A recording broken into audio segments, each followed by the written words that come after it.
Ah, c'est une révolution. J'ai encore du mal à mesurer les conséquences. Et je pense qu'il faut quand même un petit niveau d'hébreu pour commencer à travailler dans le domaine et puis même pour préparer l'examen, parce que même l'oral, il faut le préparer. Alors, le ministère de la Justice a mis en place un allègement considérable puisque aujourd'hui les Olim peuvent passer l'examen à l'oral. Donc il n'y a plus d'écrit. Plus d'écrit. À l'oral et surtout accompagné par un traducteur payé et trouvé par le ministère de la Justice.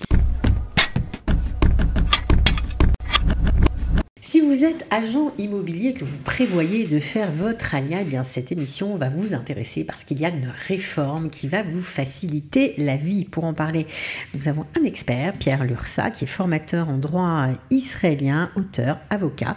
Il a beaucoup de cordes à son actif. Il est aussi formateur justement pour permettre aux agents immobiliers d'acquérir la licence d'exercice. Bonjour Pierre. Bonjour Cathy. Et Maya Cohen. Bonjour Maya. Bonjour Cathy. Alors, vous travaillez au sein du département de la reconnaissance des diplômes et forcément vous accueillez dans les salons les agents qui se posent des questions sur cette profession. Alors, on va commencer par ce qui existe peut-être aujourd'hui. Quelle était jusqu'à cette nouvelle loi les demandes. Qu'est-ce que quelqu'un qui voulait être agent immobilier devait faire? Eh bien, il devait principalement passer un examen qui est devenu de plus en plus difficile au fil du temps. Un examen écrit? Un examen écrit qui a un QCM, mais un QCM rédigé dans un hébreu qui n'est pas l'hébreu qu'on parle dans la rue. Donc c'était ça, l'obstacle principal pour les candidats francophones, c'est un niveau d'hébreu qui est à peu près celui d'un Ulpan Dalet. Et c'est un examen soutenu. Un hébreu soutenu et un examen qui doit se préparer, auquel on ne peut pas se présenter comme ça en arrivant les mains dans les poches. Donc il y avait des gens qui échouaient, effectivement. Oui, moi j'ai constaté, ça fait 15 ans que je prépare à cet examen, j'ai constaté que le pourcentage de réussite a baissé significativement ces dernières années, à la fois parce que le programme de l'examen s'est un peu élargi, et peut-être aussi parce que les gens ont plus de mal à se concentrer aujourd'hui avec Voilà, ça c'est un phénomène aussi. En tant que formateur, je vois bien que la concentration devient plus difficile, à tous les âges. Alors, qu'est-ce qui a changé aujourd'hui, Maya? Alors, le ministère de la Justice a mis en place un allègement considérable puisque aujourd'hui les Olim peuvent passer l'examen à l'oral. Et donc il n'y a plus d'écrit? Plus d'écrit. À l'oral et surtout accompagné par un traducteur payé et trouvé par le ministère de la Justice. Donc c'est vraiment extraordinaire. C'est-à-dire que le jury pose des questions en hébreu, il y a un traducteur qui traduit pendant l'examen. Mais il doit répondre en hébreu. Il peut répondre en français et le traducteur traduit. Ah oui, non, mais c'est vraiment un vrai allègement, c'est magnifique.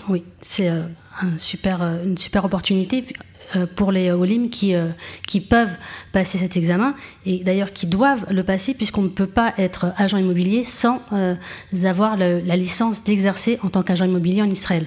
Donc ils sont obligés de passer un examen. Ouais, sinon je crois que c'est passible de prison. Absolument, 1 an de prison sur le papier. Voilà, je ne sais pas si on envoie beaucoup d'agents en prison, mais... Alors, c'est vraiment, pour revenir à cet allègement, on peut dire ça comme ça, c'est vraiment important pour les nouveaux immigrants. Ah, c'est une révolution. J'ai encore du mal à mesurer les conséquences. Bon, ça ne veut pas dire, je pense qu'il faut quand même un petit niveau d'hébreu pour commencer à travailler dans le domaine et puis même pour préparer l'examen, parce que même l'oral, il faut le préparer. On va vous poser des questions techniques. Qu'est-ce que c'est que la taxe d'acquisition? Qu'est-ce que c'est quelle est la durée de l'exclusivité? Bon, c'est un examen qui doit se préparer. Mais préparer l'oral, c'est quand même plus facile que préparer l'écrit. Et surtout, ça demande donc un niveau d'hébreu inférieur. Inférieur, donc ça c'était important. Tout le monde peut passer cet examen? Alors, il y a des conditions pour passer l'examen. Déjà, il faut être dans les 10 ans d'Alia. Il faut avoir 18 ans. Il faut ne pas avoir été condamné et ne pas avoir fait faillite. Ça, c'est les conditions générales. Après, il faut faire une demande. Il y a un mail dans lequel on envoie sa Théodat Olé et aussi des attestations qu'on a fait des études à l'étranger dans une langue autre que l'hébreu. Donc, ça peut être des attestations aussi bien de son bac, de ses études secondaires ou supérieures. Peu importe, c'est pour prouver que donc on a fait des études qui n'étaient pas dans la langue de l'hébreu, pour prouver que donc... on a besoin d'un traducteur. Voilà, qu'on a besoin d'un traducteur. Donc ça, c'est vraiment extra. Alors, juste pour se faire un petit peu à l'idée, il va durer combien de temps cet examen à l'oral? Il y a combien de personnes dans le jury? Est-ce que c'est impressionnant ou pas trop? Après les témoignages d'anciens élèves que j'ai reçus, c'est un examen qui dure 20 minutes. Je crois que c'est un jury de 3 personnes. la situation d'oral devant un jury, elle peut être intimidante, mais je pense que les jurys sont assez... disons qu'ils n'essayent pas de faire échouer les candidats. Ils sont plutôt sympathiques avec les candidats. Ils ont une approche qui est plutôt conciliante. Ils ne veulent pas faire échouer à tout prix. Au contraire, ils veulent juste voir que les personnes ont étudié, connaissent un petit peu le sujet. Et voilà. De manière générale, d'ailleurs, c'est vrai pour tous les jurys d'examen. Moi, j'ai un souvenir d'un jury d'examen d'avocat en Israël il y a 25-30 ans. Et quand ils ont compris que je ne connaissais pas la jurisprudence, ils m'ont dit « Ah, ben, c'est normal, la France, ce n'est pas un pays de jurisprudence, donc on vous pardonne. » Ok, donc c'est important, en tout cas pour tous ceux qui s'apprêtent à venir, de savoir qu'il y a quelque chose de très nouveau dans la société israélienne, favorisant l'accueil de ces nouveaux immigrants, de ces futurs agents immobiliers. Est-ce qu'il y a d'autres choses à savoir ? Sur le site du ministère de la Justice, il y a des annales, ils peuvent se préparer. Alors, les annales sont en hébreu, mais en tout cas, il y a matière à se préparer. Avant de passer cet examen, il faut aussi s'enregistrer sur le ministère de la Justice, créer un espace personnel et après s'inscrire à l'examen. Alors, Qualita, ou en tout cas le département de la reconnaissance des diplômes, vous accompagne pour remplir ce formulaire tout au long du processus, parce que évidemment c'est en hébreu, donc on est là pour vous accompagner. Et après, donc, il faut faire cette demande pour pouvoir passer l'examen à l'oral. Oui, donc l'examen a lieu tous les 3 mois.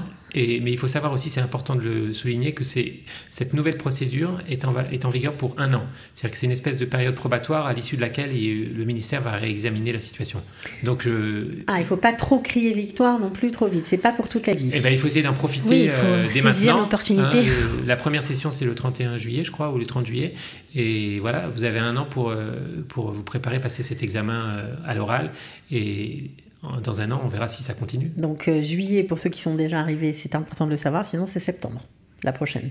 Absolument. Bon, ok, mais en tout cas, merci à tous les deux et à très bientôt.